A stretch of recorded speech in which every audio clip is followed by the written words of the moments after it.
On the coldest morning of early winter, before the sun had fully risen, and before the city had shaken off its silence, a young blind woman named Arienna Vale stood trembling at the edge of an empty roadside. Frost clung to her hair, her thin gloves were soaked through, and her phone battery had died hours ago. She had been abandoned there accidentally, yet cruelly, when a rideshare mix-up left her far from the warmth of home. Her breath came in shaky bursts as the biting air gnawed at her skin. Cars passed her like ghosts, unaware of the invisible battle she was fighting to stay upright, to stay hopeful, to stay alive. She blinked into her darkness, every sound magnified by fear, until the shiver in her bones felt like it might swallow her whole. And just when she began to believe that no one would stop, a pair of footsteps crunched through the icy gravel, moving toward her with purpose, concern, and the kind of courage only the broken-hearted carry in their chest. If you believe in kindness, humanity, and second chances, please like, comment, share, and subscribe to Soul of Light, because stories like these remind us that goodness still exists, even in the coldest moments. The footsteps belonged to a man named Corbin Hale, a single father trying desperately to piece together a life that had shattered 2 years earlier. He worked 3 part-time jobs, slept 4 hours a night, and still managed to walk his 6-year-old son Joran to school every morning. On this particular morning, Corbin had taken a different route, hoping to save a few minutes so he wouldn't be late for his shift at the hardware store. That tiny detour, born from exhaustion and worry, placed him directly on the path of the shivering young woman whose world was wrapped in darkness. Corbin noticed her immediately, the way her hands moved cautiously in the air, the way her breath stuttered from cold, the stillness of her posture that screamed distress. Without hesitation he approached, guided not by duty but by instinct.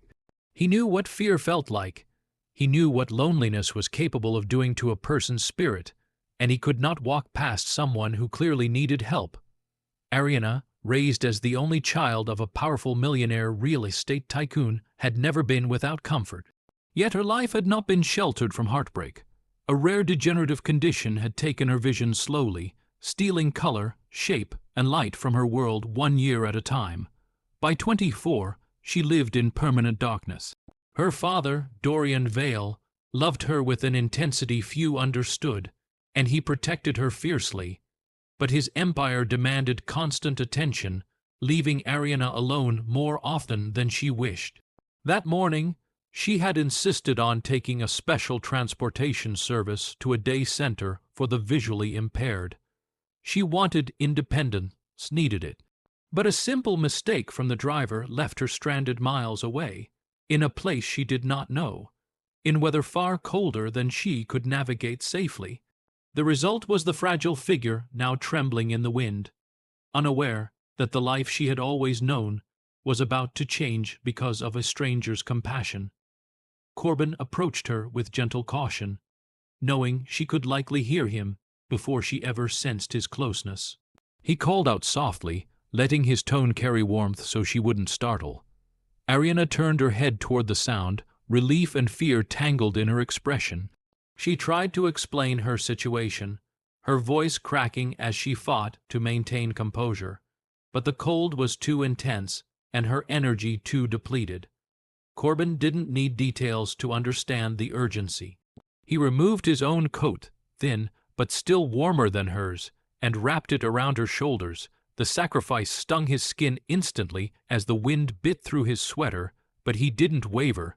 He guided her to a small bench under a bus shelter and knelt beside her, letting her know she wasn't alone. She asked him why he was helping, her voice trembling with confusion.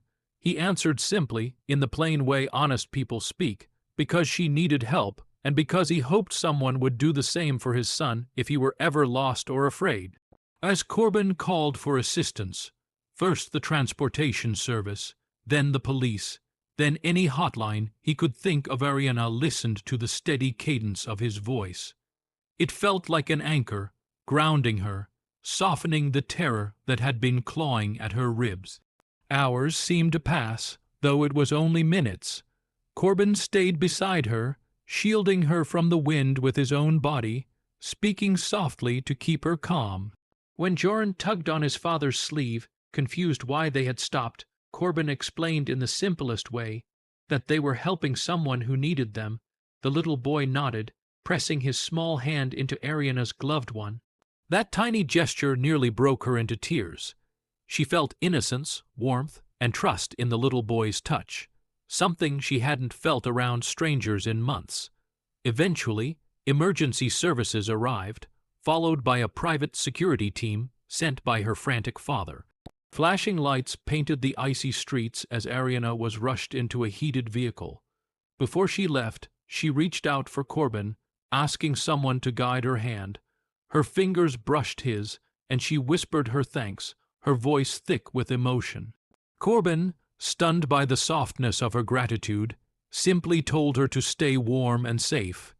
Then she was gone, swallowed by a caravan of luxury vehicles, leaving Corbin and Joran standing alone in the fading morning chill. He had no idea who she was, and he certainly didn't imagine their paths would cross again, but they did. The next afternoon, as Corbin finished his shift and prepared to pick up Joran from school, two black SUVs pulled up outside the hardware store. The manager panicked, thinking it was some sort of inspection or legal trouble. Corbin wasn't sure what to think. From the vehicle stepped a tall, stern man in a tailored coat, Dorian Vale. He introduced himself, asking if Corbin was the man who had helped his daughter. Corbin nodded, uneasy but respectful.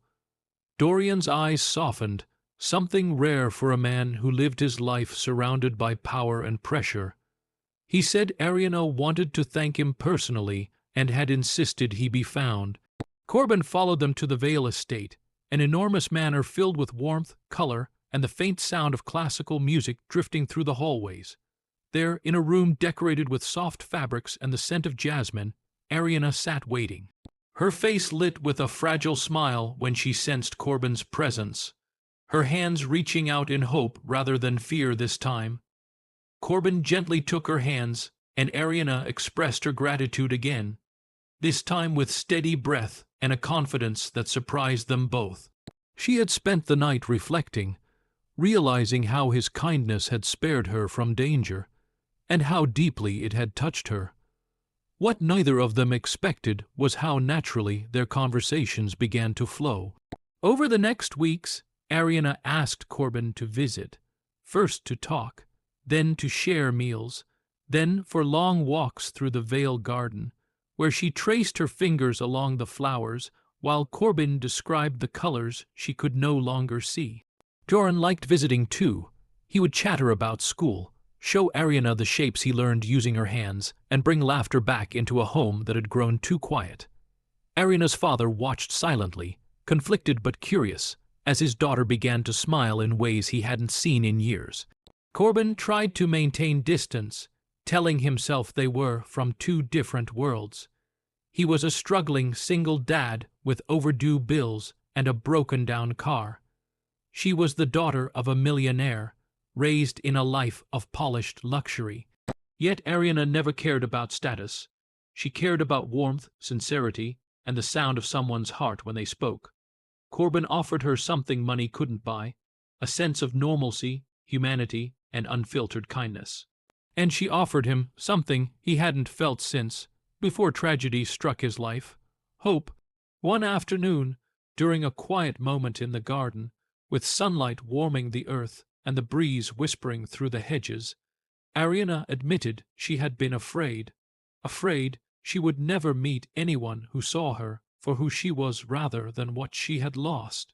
Corbin's breath caught. He told her she was one of the strongest souls he had ever met, and that her lack of sight had never once made her seem any less vibrant to him. For the first time in years, Arienna cried, not from fear, but from relief. Their bond deepened. Dorian Vale, initially hesitant, began to see the way Corbin transformed his daughter's world. He saw her laugh again, heard the hopeful tones in her voice, and realized that wealth could not buy the kind of healing Corbin brought with him. Eventually, he approached Corbin privately, not with suspicion but with gratitude. He admitted he could never repay what Corbin had done, nor the quiet joy he continued to bring into Arienna's life. As winter melted into early spring, the world around them brightened. Arienna's confidence grew. Corbin's burdens seemed lighter. The three of them, along with little Joran, formed something unexpected but deeply meaningful, a family built not on shared backgrounds but on shared humanity. If this story has touched your heart in any way, please consider liking, commenting, sharing, and subscribing to Soul of Light. Your engagement helps these stories reach more people who may need a reminder that compassion can change lives. Special request: comment below if you believe that even a single act of kindness can rewrite someone's destiny. And so, on a warm afternoon filled with gentle sunlight and the promise of new beginnings, Arienna, Corbin, and Joran walked the garden path together. Three lives once separated by circumstance, now united by the unthinkable kindness of a poor single dad who simply refused to leave a blind young woman alone in the cold. Their story became a testament to the quiet power of compassion, proving that love often arrives not with grandeur, but in the humble footsteps of someone who chooses to care.